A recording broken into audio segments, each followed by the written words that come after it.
మస్తే అన్న, welcome back to the Minni vlogs. మనం వచ్చేసి ఇప్పుడైతే జిమ్కి వెళ్తున్నాం అన్న. మన జిమ్ బ్లాగ్ పెట్టమని చాలా మంది మన ఫ్రెండ్స్ అయితే అడిగిండ్రు, అట్లా అని చెప్పి నేను పెడుతున్నా. మనకైతే డే టైంలో చాలా బిజీగా ఉంటాం మన వర్క్ ప్లేస్, ఇంకా వీడియోస్ తీస్తాం కదా, అట్లా అని చెప్పి నేనైతే సాయంత్రం పోతా జిమ్కి.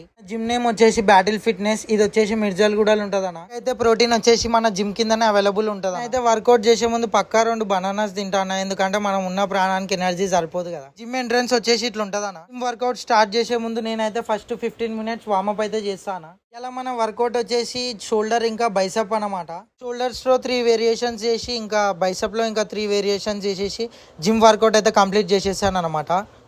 వర్కౌట్స్ కంప్లీట్ కాగానే అట్లా ఒక స్నాప్ పెట్టేసుకుంటాం అనమాట. వర్కౌట్స్ అయితే కంప్లీట్ చేసేసుకొని ఇంటికి అయితే బయలుదేరుతున్నాం అన్న. మీరు కనుక మన బ్లాగ్సే కాకుండా మన వీడియోస్ చూడాలనుకుంటే మన ఛానల్ ఓపెన్ చేసి చూడండి అన్న. లైక్ అండ్ సబ్స్క్రైబ్ అయితే మర్చిపోకండి. వెళ్ళే దారిలో మమ్మీ కాల్ చేసి ఇంట్లో ఎగ్స్ అయిపోయినా అంటే ఎగ్స్ అయితే తీసుకొని వెళ్తున్నా గైస్. ఇంకా మంచి మంచి మినీ వ్లాగ్స్ తో మీ ముందుంటా. అంతవరకు లైక్ అండ్ సబ్స్క్రైబ్.